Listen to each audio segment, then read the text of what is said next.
আজকের এই বিশেষ বিশ্লেষণে স্বাগত। আচ্ছা, ব্যাংকের লোনের কিস্তি দিতে না পারলে ঠিক কি হয়? এই একটা চিন্তা অনেকেরই রাতের ঘুম কেড়ে নেয়, তাই না? যে কোনো মানুষের জীবনে কিন্তু হঠাৎ করে অর্থনৈতিক বিপর্যয় আসতে পারে। আর ঠিক তখনই সঠিক আইনি তথ্য না জানার কারণে তৈরি হয় চরম মানসিক চাপ আর হতাশা। তো চলুন, আজ আমরা এই বিষয়টার একেবারে গভীরে যাব এবং তথ্য আর প্রমাণের ভিত্তিতে পুরো প্রক্রিয়াটাকে খুব সহজভাবে বিশ্লেষণ করব। কিস্তি দিতে না পারলে মনে প্রথম যে আতঙ্কটা তৈরি হয় তা হল, পুলিশ কি তাহলে ধরে নিয়ে যাবে? লোন শোধ করতে না পারলে কি সোজা জেল? এই বিশাল মানসিক চাপটা এতটাই ভারী যে মানুষ স্বাভাবিকভাবে চিন্তা করার ক্ষমতাটাই হারিয়ে ফেলে। কিন্তু আসলে কি তাই? দেশের আইন আসলে কি বলছে সেটাই আমরা আজ ধাপে ধাপে পরিষ্কার করব। আজকের এই বিশ্লেষণে আমরা মূলত 6টি বিষয় নিয়ে কথা বলবো: খেলাপি হওয়ার ভয়, পুলিশ ও গ্রেফতার নিয়ে প্রচলিত সব ভুল ধারণা, ব্যাংকের নিজস্ব কিছু গোপন ভয়, কখন সত্যি জেলের ঝুঁকি থাকে, নোটিশের জবাব দেওয়ার সঠিক নিয়ম এবং রিকভারি এজেন্টদের সাথে মোকাবিলার উপায়। 1 নম্বর, খেলাপি হওয়ার ভয়। ধরুন হঠাৎ করে চাকরি চলে গেল কিংবা ব্যবসায় বড়সড় ধস নামল। পরিস্থিতি তখন যতই ভয়ঙ্কর বা অন্ধকার মনে হোক না কেন, ভয় পাওয়ার কিছু নেই।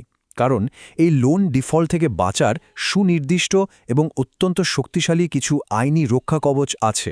এটা একটা রূঢ় বাস্তবতা ঠিকই, কিন্তু সঠিক পদক্ষেপগুলো জানা থাকলে একটা নির্ভরযোগ্য সুরক্ষা বলয় তৈরি করা একেবারেই সম্ভব। 2 নম্বর, পুলিশ এবং গ্রেফতার নিয়ে সবচেয়ে বড় ভুল ধারণাটা। এখানকার সবচেয়ে জরুরি ব্যাপারটা হল দেওয়ানি, অর্থাৎ সিভিল এবং ফৌজদারি বা ক্রিমিনাল বিষয়ের মধ্যে পার্থক্যটা বোঝা। লোন ডিফল্ট হওয়াটা পুরোপুরি একটা দেওয়ানি বা সিভিল ম্যাটার।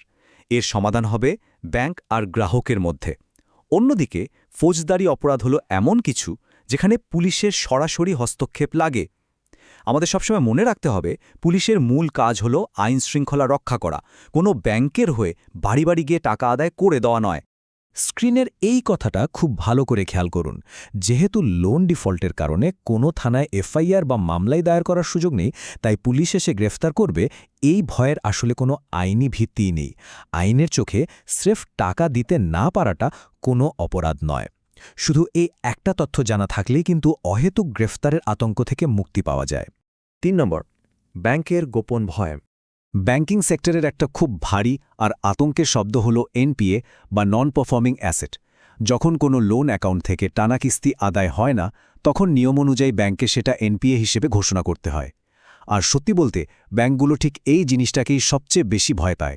কারণ ছোটখাটো ঋণের জন্য আদালতে মামলা করাটা যেমন সময় সাপেক্ষ, তেমনি চরম ব্যয়বহুল। তার চেয়েও বড় কথা হল, এই এনপিএ ব্যাংকের ব্যালেন্স শিটকে রীতিমতো ধ্বংস করে দেয়। এই সংখ্যাটা একটু দেখুন, ২৬%। এটা শুধু একটা সংখ্যা নয়, এটা একটা আস্ত ব্যাংকের পতনের ইতিহাস। লক্ষ্মীবিলাস ব্যাংকের এনপিএর হার যখন বেড়ে ২৬% গিয়ে ঠেকেছিল, ব্যাংকটা পুরোপুরি দেউলিয়া হয়ে বন্ধ হয়ে যায়। আর ঠিক এই কারণেই ব্যাংকগুলো চট্টরে আদালতে যেতে চায় না। তারা বরং চায় এজেন্ট দিয়ে চাপ প্রয়োগ করে আদালতের বাইরেই একটা রফাদফা করে ফেলতে। 4 নম্বর, জেলের ঝুঁকিটা আসলে কখন থাকে? তবে হ্যাঁ, এখানে কিন্তু খুব গুরুত্বপূর্ণ কয়েকটা ব্যতিক্রম আছে। প্রথমত, যদি লোন নেওয়ার সময় ভুয়া পরিচয়পত্র বা জাল কাগজপত্র ব্যবহার করা হয়, তবে সেটা সরাসরি জালিয়াতি, আর তখন জেলের ঝুঁকি থাকে। দ্বিতীয়ত, উইলফুল ডিফল্টার বা ইচ্ছাকৃত খেলাপি, অর্থাৎ সামর্থ্য বা সম্পত্তি থাকা সত্ত্বেও কেউ যদি ইচ্ছে করে টাকা আটকে রাখেন, তখন ব্যাংক প্রতারণার মামলা করতে পারে।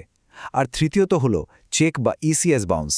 এক্ষেত্রে আদালত থেকে সমন আসতে পারে ঠিকই, তবে আদালতে হাজির হলে সাধারণ নিয়ম অনুযায়ী একই দিনে বা সেম ডে বিল পাওয়া যায়।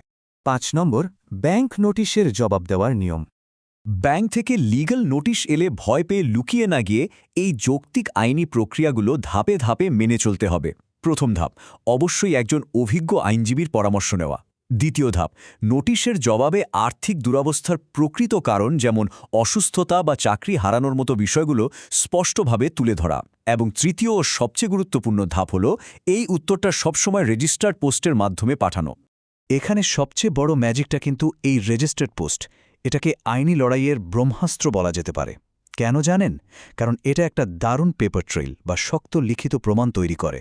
এটা প্রমাণ করে দেয় যে ব্যাংককে সমস্যার কথা আগেই জানানো হয়েছিল এবং এটা কোনোভাবেই ইচ্ছাকৃত খেলাপি হওয়ার ঘটনা নয়। এই সামান্য একটা কাগজ এজেন্টদের বাড়াবাড়ি থামাতে এবং ভবিষ্যতে আদালতের কাঠগড়ায় চূড়ান্ত আইনি সুরক্ষা দিতে পারে। 6 নম্বর, রিকভারি এজেন্টদের সাথে মোকাবেলা। কিছু সুরক্ষা তথ্য আমাদের সবার জানা উচিত। রিকভারি এজেন্টদের নির্দিষ্ট আইনি গণ্ডির মধ্যে থেকেই কাজ করতে হয়। কোনো অবস্থাতেই তারা কারো আত্মসম্মানে আঘাত করতে বা অশালীন আচরণ করতে পারে না।